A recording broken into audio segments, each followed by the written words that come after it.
I heard my daughter say it through the wind before I even reached the porch. Daddy said we don't belong here anymore. My 3-year-old sat alone in the snow, hugging her teddy bear, her boots soaked through, while inside the house her father raised a wine glass to a woman I'd never seen. My name is Captain Emily Carter, United States Army.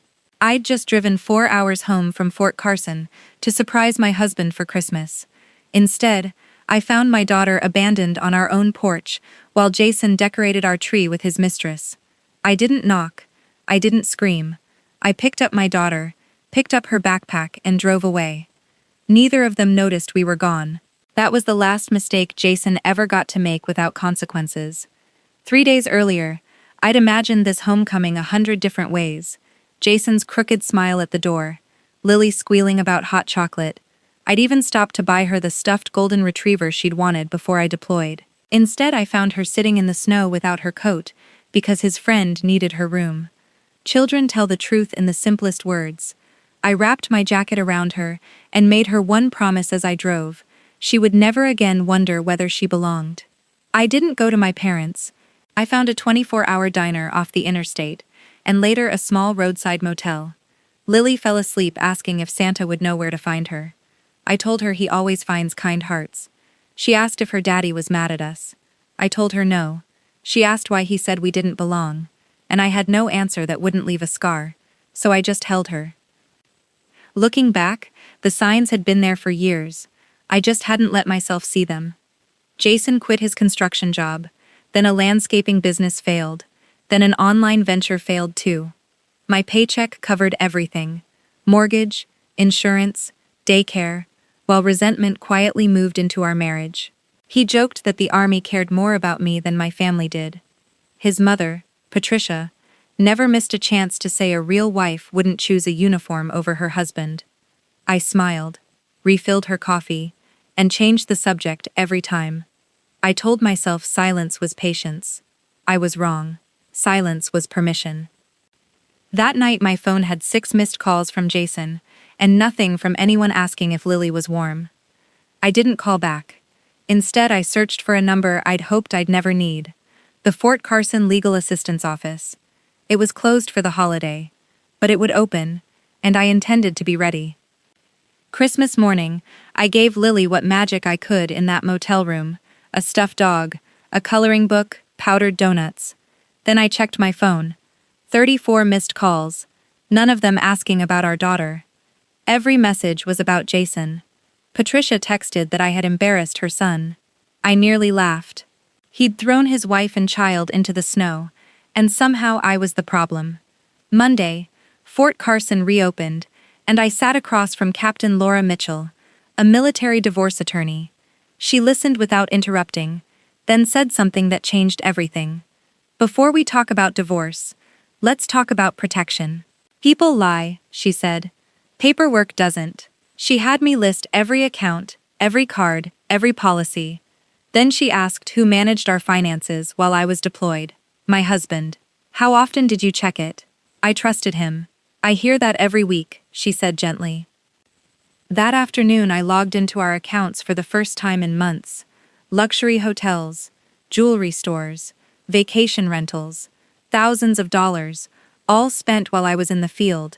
Every deposit from my paycheck gone almost as fast as it landed. This wasn't heartbreak anymore. This was a plan. For 2 weeks I said nothing.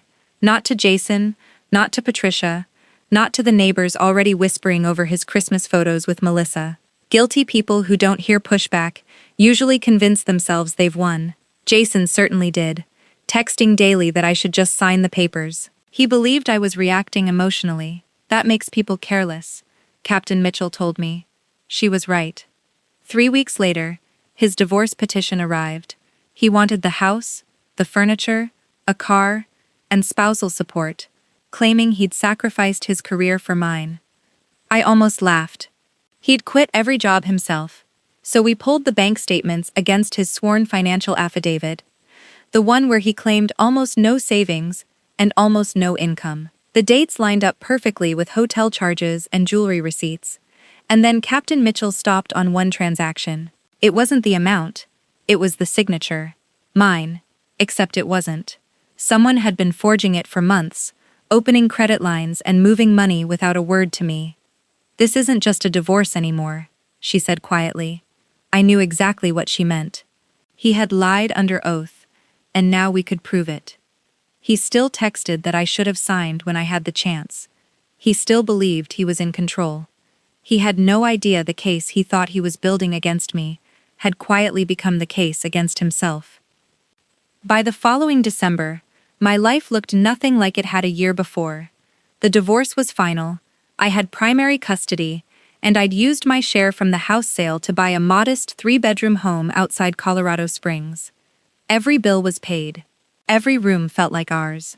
I'd also been promoted to major, pinned by my commanding officer, in a quiet base ceremony that meant more to me than anything Jason and Melissa had staged for their Christmas photos.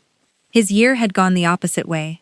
His business collapsed once clients learned about the forged signatures and hidden debts that had become part of the court record. Melissa left within months, once the money dried up. A week before Christmas, he showed up at my door with a gift bag for Lily, looking older, tired, finally honest. "I was wrong," he said. "I thought I was chasing happiness. I threw away the people who actually loved me." I told him I hoped he'd become the father Lily deserved. "There isn't an us anymore, Jason," I said.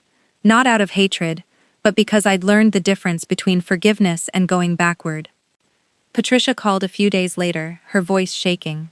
She'd gone to the courthouse looking for proof Jason had been wronged, and found the opposite. Every forged signature, every hidden charge. "I failed you," she whispered. I told her gently, "You failed your son." She asked to see Lily, and after real thought, I allowed one supervised visit at the park. Forgiveness doesn't erase consequences, I realized, watching them feed the ducks together. It just makes room for something healthier, rebuilt slowly. Over the following months, Jason kept his word.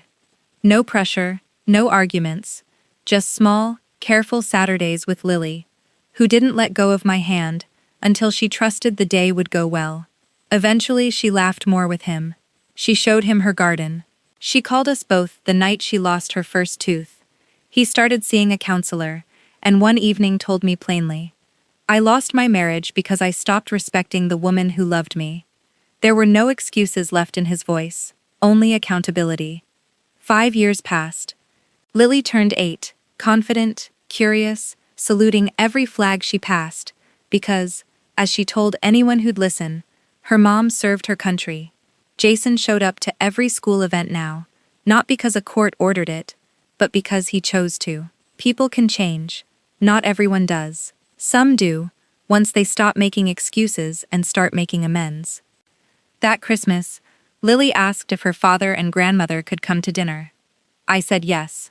The house was modest, the meal simple, but for the first time in years, it was peaceful.